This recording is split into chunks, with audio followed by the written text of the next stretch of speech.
The rain was falling hard over Windsor Castle that cold November evening.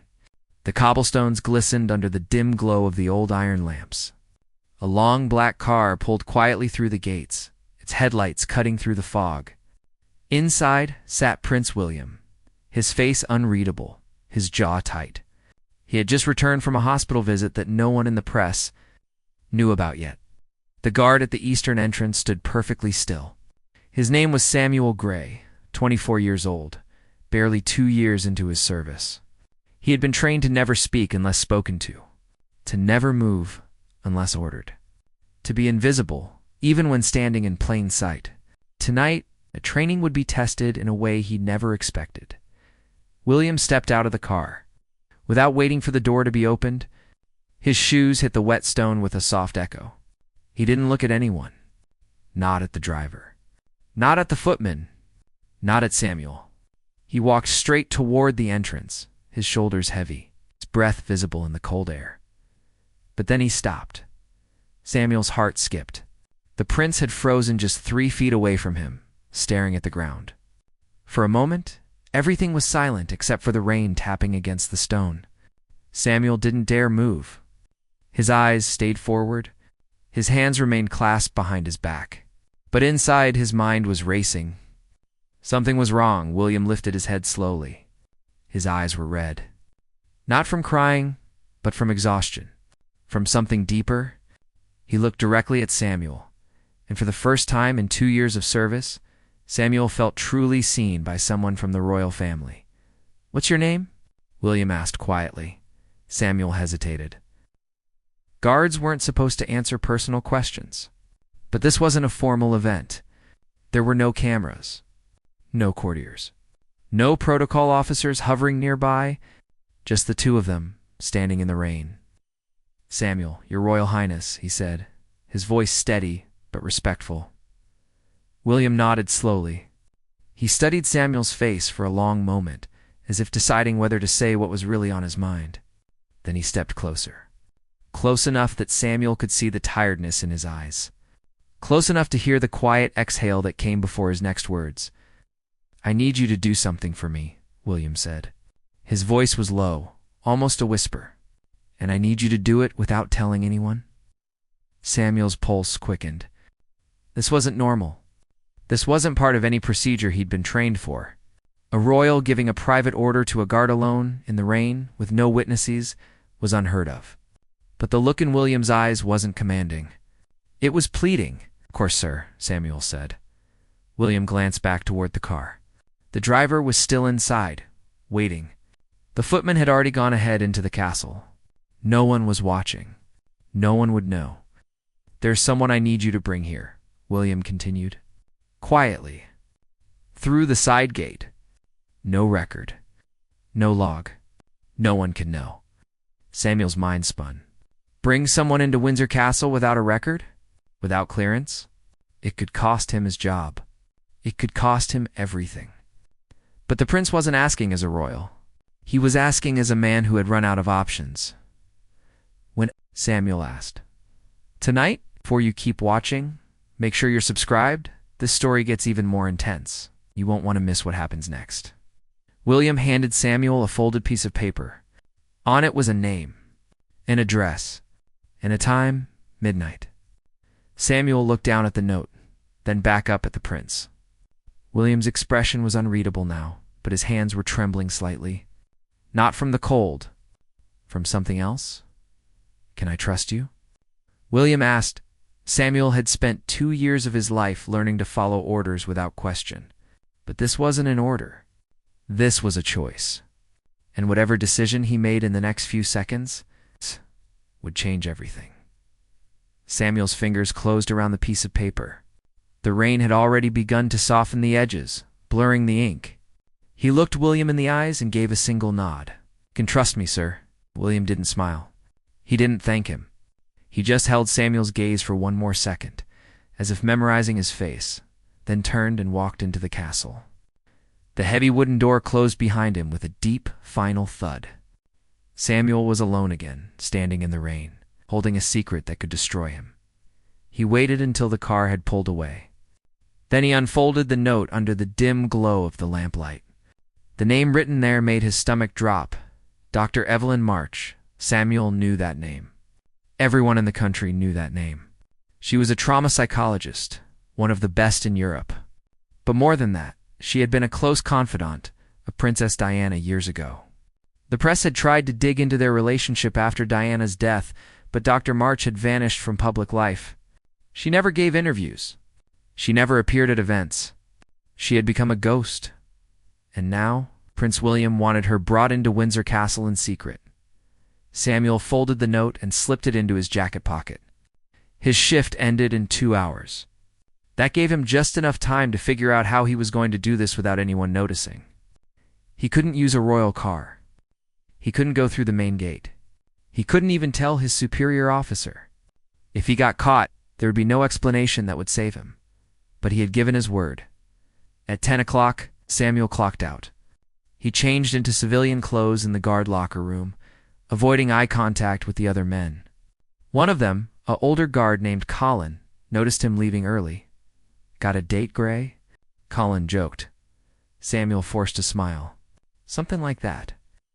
He walked out into the night, his heart pounding. The rain had stopped, but the air was still damp and cold. He took a bus into the city, then switched to the underground.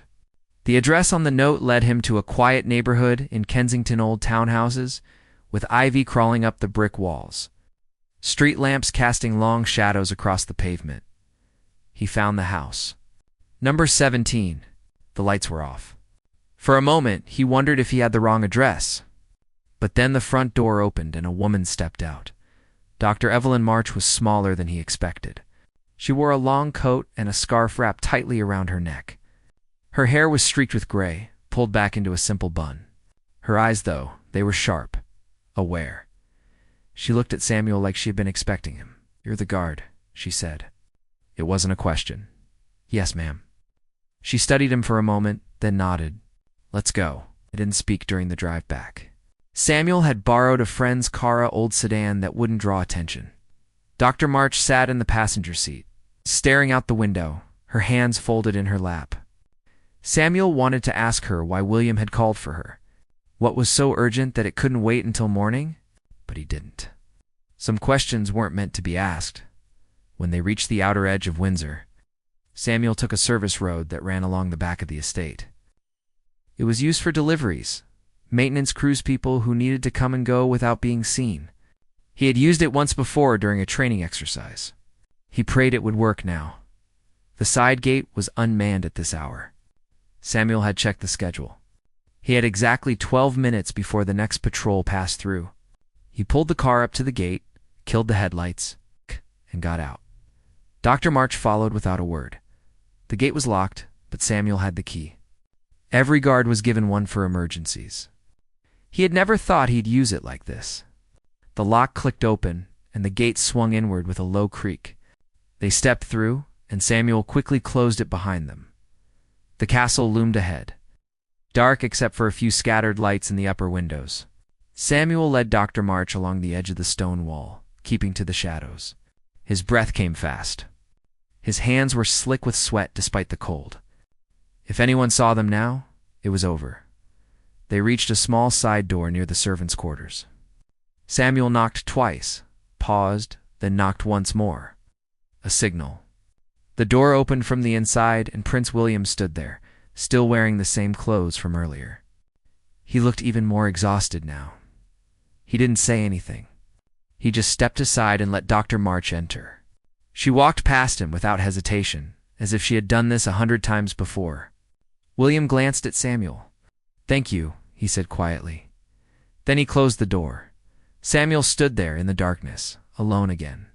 He had done what was asked. But now, standing outside that door, he realized something that made his blood run cold. He had no idea what was happening inside. And if anything went wrong, he would be the only one who could be blamed. Samuel waited outside for what felt like hours. In reality, it was only 20 minutes. But every second dragged, every sound made him flinch. The wind rattling a window. Footsteps somewhere in the distance. His own heartbeat pounding in his ears. He checked his watch. The patrol would pass by again in 8 minutes. He had to move, but he couldn't leave. Not yet. Not until he knew Dr. March was safe. Not until he knew William was okay. Then the door opened. Dr. March stepped out first. Her face was calm, but there was something different in her eyes now. Something heavier. She looked at Samuel and gave a small nod, as if to say, "It's done." Behind her, William appeared. He looked worse than before. His shirt was untucked. His hair was disheveled. But there was something else, something Samuel couldn't quite name. Relief, maybe. Or exhaustion so deep it had finally broken through. "Get her out the same way you brought her in," William said. His voice was hoarse. Samuel nodded. "Yes, sir." William hesitated, then reached into his pocket and pulled out a small envelope. He handed it to Samuel. "If anyone asks where you were tonight, you were visiting your mother. She's been ill. You took the evening off? I approved it personally." Samuel stared at the envelope. Inside, he knew, was a signed letter. Proof. A cover story. William had thought of everything. "Thank you, sir," Samuel said. William didn't respond. He just stepped back inside and closed the door. Samuel led Dr. March back through the shadows, retracing their steps. The gate, the service road. The car, neither of them spoke until they were miles away from the castle, back on the main road heading toward the city. "What happened in there?" Samuel finally asked. Dr. March looked at him. Her expression was kind but firm. "You don't want to know. I risked everything to bring you there. I think I deserve to know." She was quiet for a long moment. Then she sighed. He needed to talk. That's all. Sometimes, people in his position, people who carry the weight of an entire country on their shoulders, they need someone who isn't part of the machine. Someone who won't judge. Someone who won't use their pain as currency. Samuel gripped the steering wheel tighter. "Is he okay?" "He will be," Dr. March said. "But it's going to take time.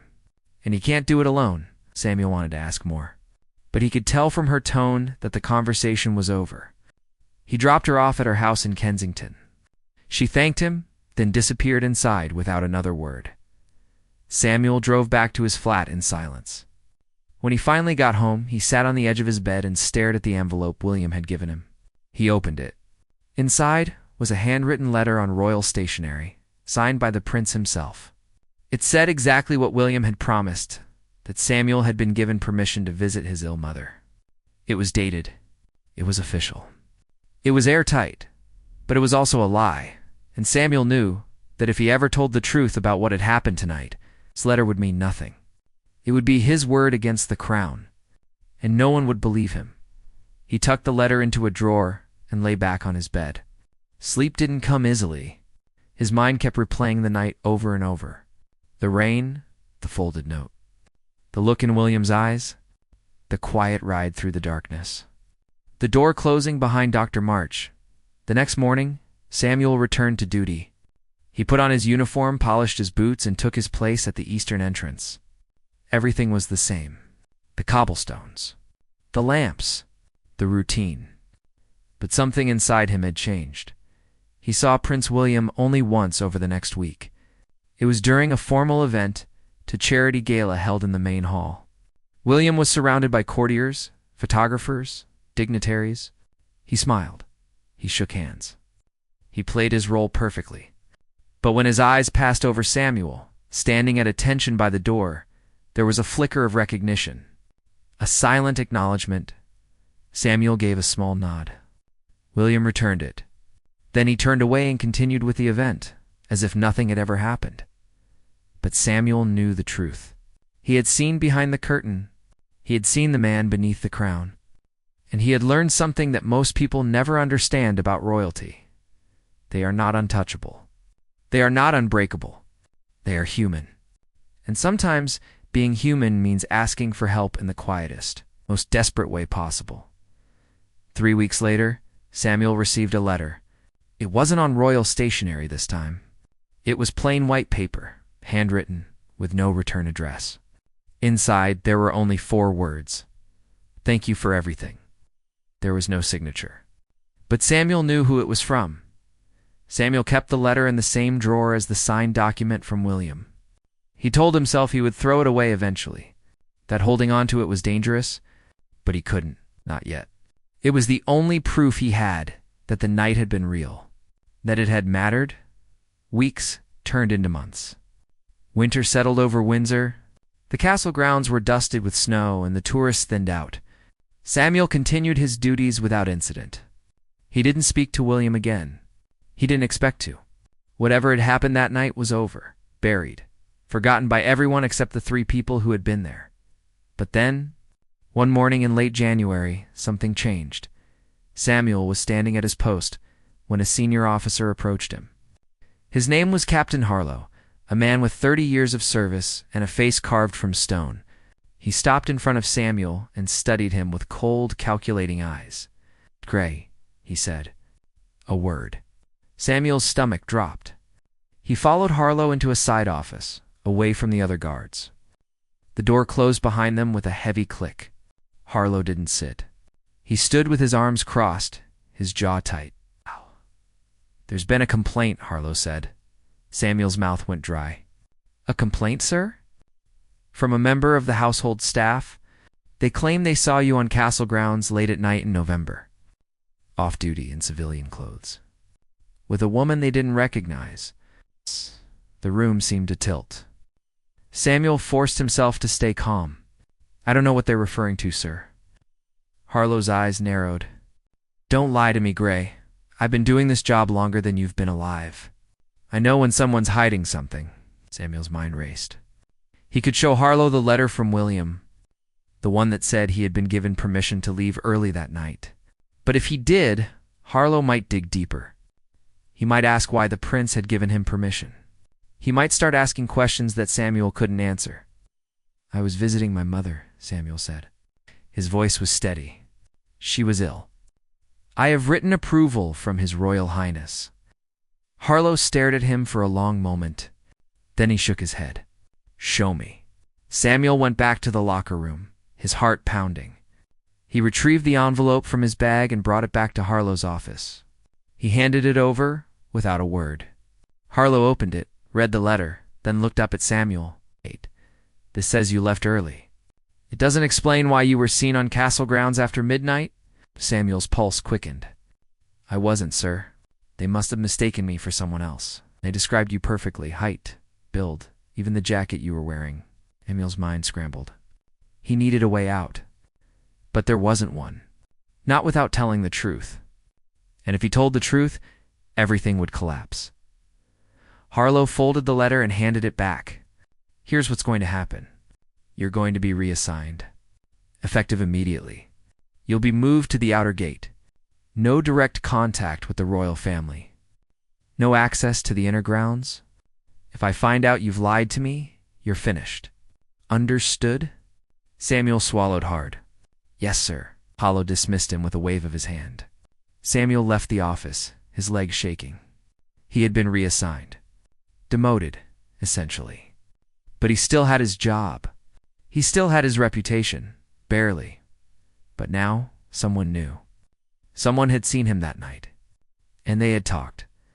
Samuel spent the next few days at the outer gate, standing in the cold, watching cars pass through. It was a humiliating position. The outer gate was where new recruits started. Being sent there after 2 years of service was a clear message. You've lost trust. But Samuel didn't care about the humiliation. He cared about the fact that someone had been watching. Someone had seen him with Dr. March. And if they had seen that, what else had they seen? On his 3rd day at the outer gate, a black car pulled through. Samuel recognized it immediately. It was the same car that had brought William to the castle that rainy November night. His breath caught. The car slowed as it passed him. The window rolled down. Prince William looked out at him. Their eyes met. For a moment, neither of them moved. Then William gave a small nod. Just like before, a silent acknowledgement. A reminder, thank you. The window rolled up. The car drove away. And Samuel was alone again, standing in the cold. holding onto a secret that felt heavier with every passing day. That night, Samuel received another letter. This one was different. It came in a plain envelope, no return address, just like the first. But when he opened it, the message inside made his blood run cold. Stop protecting him, or you'll regret it. There was no signature, no explanation, just a threat. Samuel stared at the words, his hands trembling. Someone knew. Someone was watching. And they wanted him to break his silence. But Samuel had made a promise, and he wasn't going to break it. Not for anyone. Samuel burned the letter. He watched the paper curl and blacken in the sink, the edges glowing orange before crumbling into ash. Whoever had sent it wanted him afraid, wanted him to second-guess himself.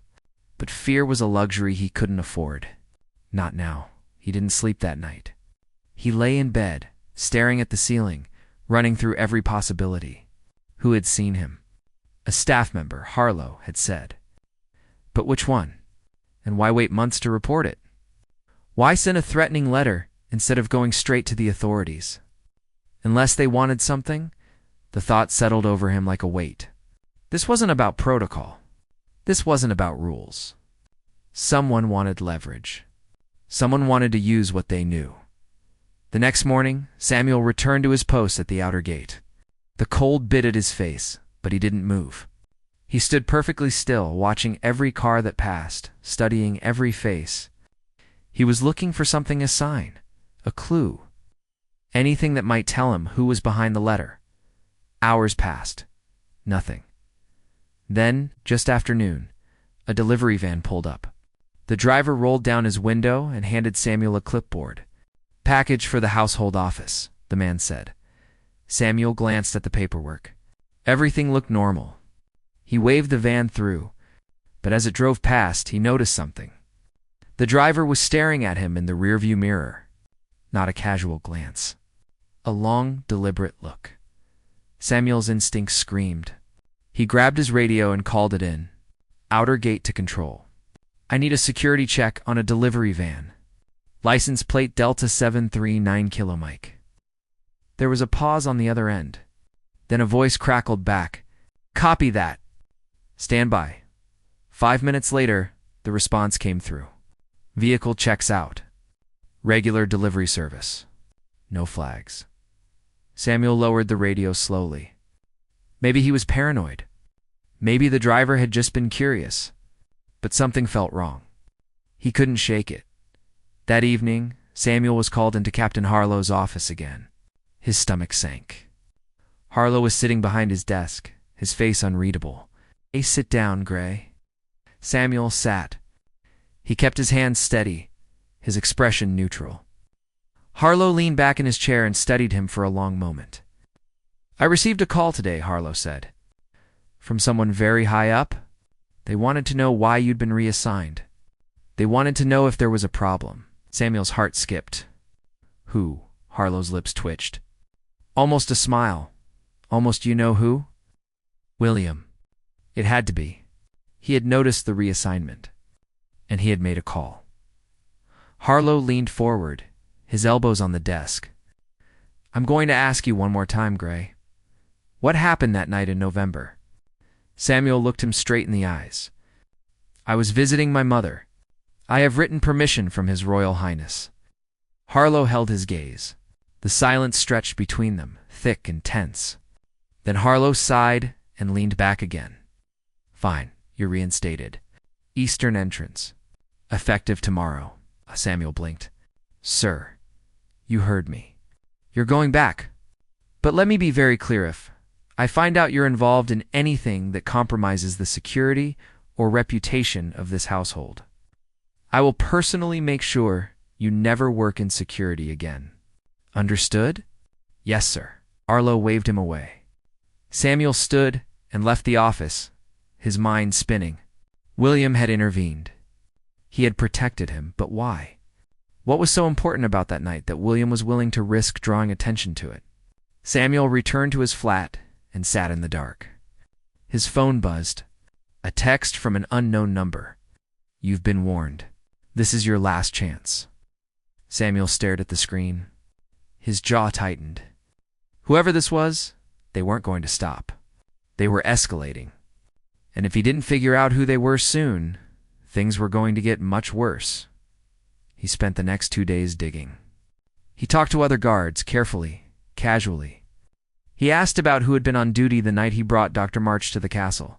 He learned that the staff member who had reported him was a housekeeper named Margaret Finch.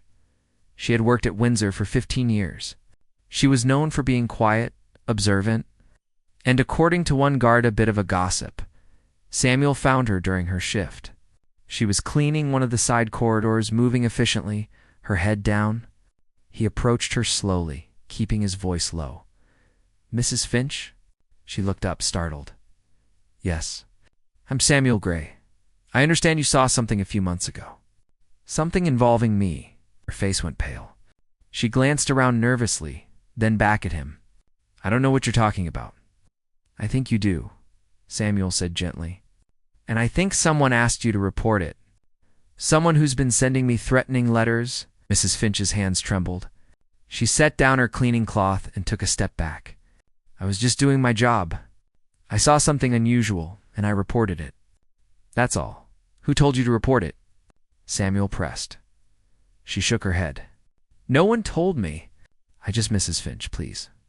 I'm not trying to get you in trouble. I just need to know who's behind this." She looked at him for a long moment. Then, in a whisper, she said, "A man came to see me. A few weeks after that night, he said he knew what I'd seen. He said if I didn't file a report, he'd make sure I lost my job. He said he had evidence that I'd been stealing from the household." Samuel's chest tightened. "What man?" "I don't know his name. He wasn't staff. He wasn't security. He was someone else. Someone official." Samuel's mind raced. Someone official. Someone with access.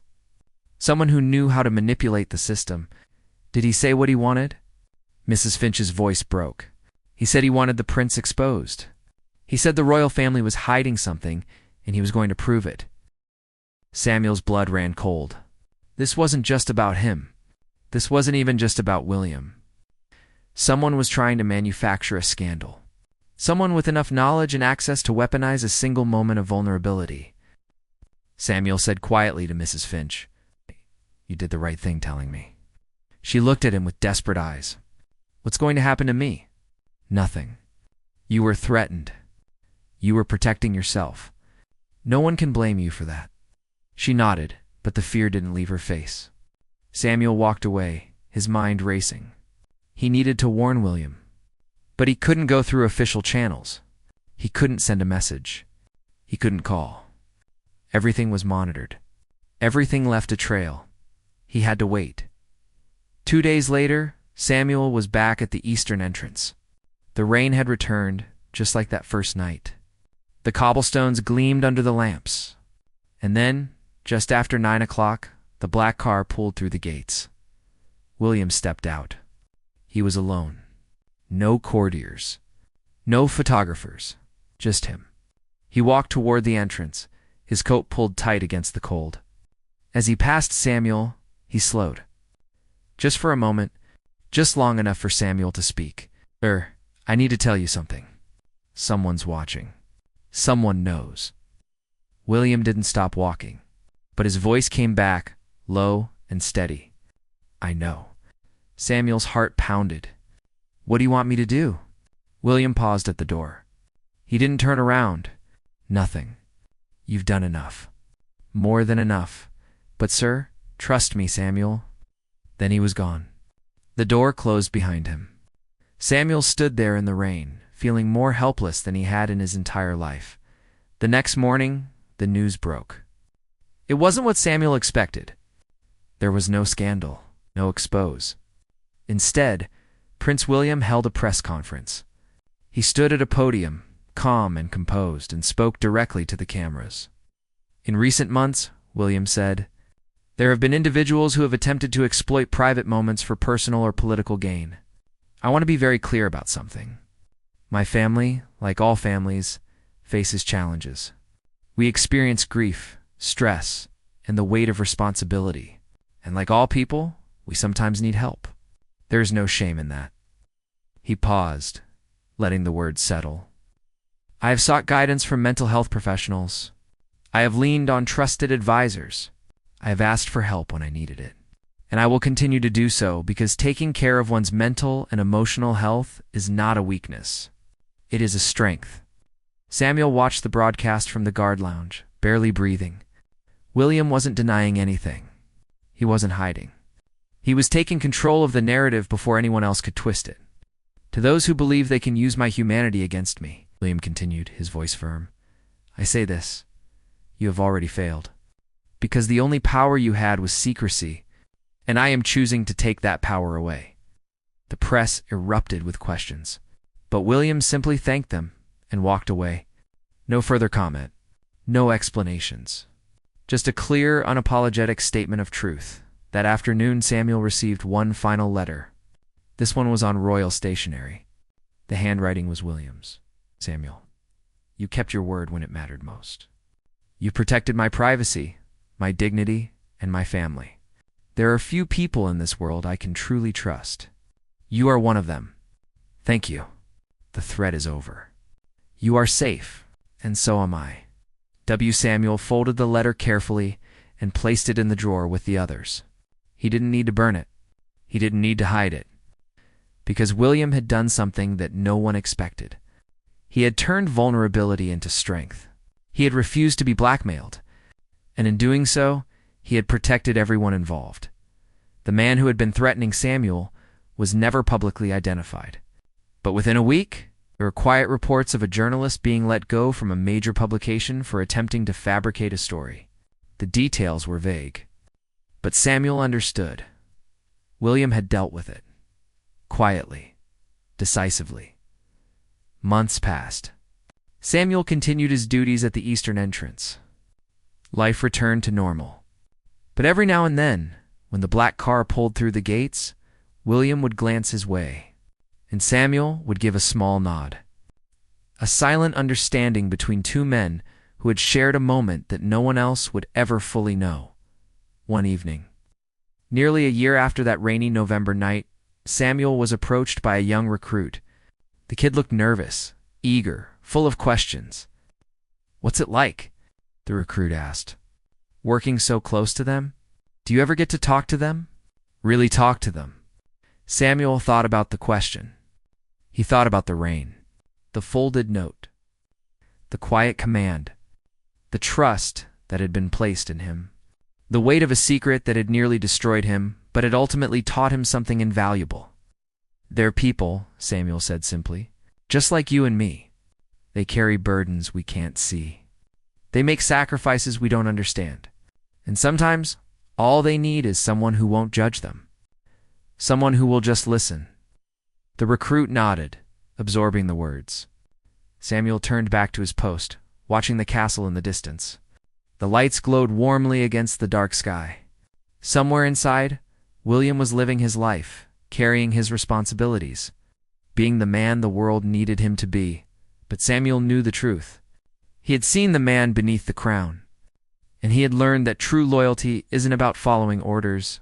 It's about knowing when to act, when to stay silent, and when to trust that the person you're protecting is stronger than anyone gives them credit for. The rain began to fall again. Samuel stood at his post, shoulders straight, eyes forward, and he smiled, because he knew that when it mattered most, he had made the right choice. And that was something no one could ever take away from him.